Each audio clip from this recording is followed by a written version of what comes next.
بسم اللہ الرحمن الرحیم۔ السلام علیکم ویورز، کیسے ہیں آپ؟ امید ہے آپ سب خیریت سے ہوں گے۔ آپ دیکھ رہے ہیں ضیاء باجوہ ولاگز اور میں ہوں ضیاء الرحمن باجوہ۔ پاکستان کے اندر بے شمار مسائل ہیں، بے روزگاری، غربت، افلاس، ہیلتھ سسٹم اتنا سٹرونگ نہیں ہے، ایجوکیشنل سسٹم کے اندر بڑے مسائل ہیں، معیشت ہماری بہت کمزور ہے۔ ان تمام تکالیف جو پاکستان کی عوام اٹھاتی ہے، تو وہ اس تکلیف کا اظہار مسائل بیان کر کر کے یہیں پہ ختم کر دیتے ہیں، ان کا سلوشن بتانا ہم نہیں شروع کرتے۔ اور ویسے تکلیف کے دوران ہم مسائل تو ڈسکس کرتے ہیں، لیکن اس کا سلوشن بھی بتائیں، اور اتنا سلوشن بتائیں، اتنا اس کو پھیلائیں کہ یہ ایک قوم کا مطالبہ بنے اور اس کا کوئی سلوشن ہو۔ ہماری آمدن پاکستان کی بڑھے گی، معیشت تبھی ٹھیک ہوگی، معیشت ٹھیک ہوگی تو امن آئے گا، خوشحالی آئے گی، ترقی ہوگی، غربت اور بے روزگاری کا خاتمہ ہوگا۔ اب جو میں اس ایک سیریز آف ویڈیوز جو ہے وہ بیان کروں گا، ان کے اندر آپ کو بتاؤں گا کہ کس طرح سے پاکستان کے یہ سارے مسائل ختم ہو سکتے ہیں اور کس طرح سے خوشحالی آ سکتی ہے، معاشی استحکام کس طرح سے اور معیشت بہتر کس طرح سے ہو سکتی ہے، اور پاکستان کی آمدن میں اضافہ کس طرح سے ہو سکتا ہے۔ یہ بیان کرنے سے پہلے چند سوالات جو اٹھیں گے میں ان کا جواب دیتا چلوں۔ لوگ کہیں گے کہ یہ کرنا جن حکمرانوں نے ہے وہ تو یہ کریں گے نہیں ایسا۔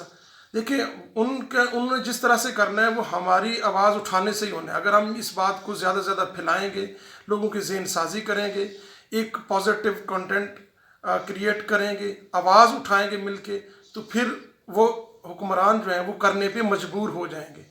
اگر یہ بھی نہ سمجھا جائے تو ایٹ لیسٹ میرے پاس جو وزڈم ہے، میرے پاس جو ایک سلوشن ہو، تو میں اس کو کم از کم اپنے سے، نالج کا ایک اصول ہے کہ اس کو پھیلائیں، کم از کم میں اس کو پھیلا کے اپنی تسکین تو ضرور کروں گا۔ پاکستان کے ان مسائل کے حل کے لیے میں سمجھتا ہوں سب سے پہلے across the country data base high tech survey ہونا ضروری ہے، جو کہ انتہائی صاف اور شفاف ہو، اور اکراس دا کنٹری ہو، ایک بھی پاکستانی ایسا ہو جس کا سروے نہ ہو۔ اس کے لیے یہ ہے کہ آرمی سرونٹ ایک ساتھ ہو، ایک ٹیچر ہو، اور ایک تحصیل کے ٹیچرز دوسری تحصیل میں جا کے سروے کریں چھٹیوں میں، تاکہ کوئی بھی بوگس ریکارڈ بیچ میں نہ آ سکے، پھر سروے ہو سکے اور اکراس دا کنٹری ہو، ایک ڈیٹا بیس جس طرح نادرا کا اس طرح کا ہو، اور ایک آئی ڈی کارڈ انٹر کرنے سے، نمبر انٹر کرنے سے اس کا پورا ریکارڈ سامنے آ جائے گا کہ اس کا امارت یا غربت کا سکور کتنا ہے۔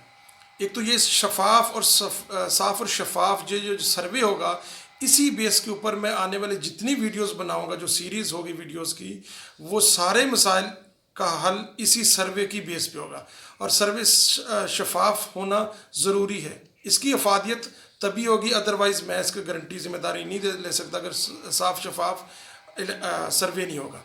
اچھا، اس کا یہ ہے کہ آپ یہ جو ڈیٹا بیس میں انٹر کریں گے تو اس کا سکور بنائیں گے۔ اگر ایک فیملی کی آمدن، ماہانہ آمدن 40,000 سے لے کے 1,000 تک ہے، تو وہ میرے نزدیک غربت کی لکیر سے نیچے ہے۔ جو 40,000 سے لے کے 80,000 کمانے والے ہیں، یہ مڈل کلاس ہیں، اور اپر مڈل کلاس اسی طرح سے پھر 2-3 لاکھ روپے زیادہ کمانے والے اپر کلاس آ سکتے ہیں۔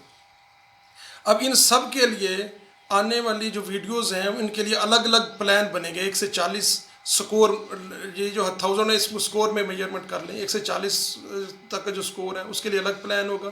یہ غریب لوگ ہیں، ان کا مسئلہ صرف پیٹ بھرنا ہے، کھانا کھانا، ان کے کوئی لگژریز ان کی نہ خواہشات ہیں، نہ ترجیحات، نہ ضروریات۔ اب اسی طرح سے 40,000 سے لے کے 80,000 روپے کمانے والوں کے لیے الگ پلان آئے گا، لیکن وہ بیس کرے گا اسی ڈیٹا بیس کے اوپر۔ تو یہ سروے صاف اور شفاف ہونا چاہیے، اکراس دا کنٹری ہونا چاہیے، اور اس کے اندر کوئی بوگس نہیں ہونا چاہیے، اور یہ ڈیٹا بیس ہونا چاہیے، ایک نیا ڈیٹا بیس سروے پاکستان کا بنے، جو کہ ہر 2 سالوں کے بعد اپ ڈیٹ بھی ہوگا۔ تو آنے والی جو ویڈیوز ہیں ہم اس میں پہلا پلان جو ہے وہ شیئر کریں گے کہ پاکستان کے یہ جو غریب لوگ ہیں ان کو کس طرح سے سہولت پہنچانی ہے، اور کرپشن کا خاتمہ بھی کس طرح سے ہونا ہے، اور شفاف طریقے سے ان کی جو ضرورت ہے اس کو کیسے پوری کرنا ہے۔ تو میری اس ویڈیو کو شیئر کریں، لائک کریں، کمنٹ کریں، اور چینل کو ضرور سبسکرائب کریں۔ اور یہ تمام ویڈیوز انٹر لنکڈ ہیں، اس لیے ان کو ترتیب سے آپ دیکھیں گے تو تبھی آپ کو صحیح سمجھ آئے گی۔ Thank you.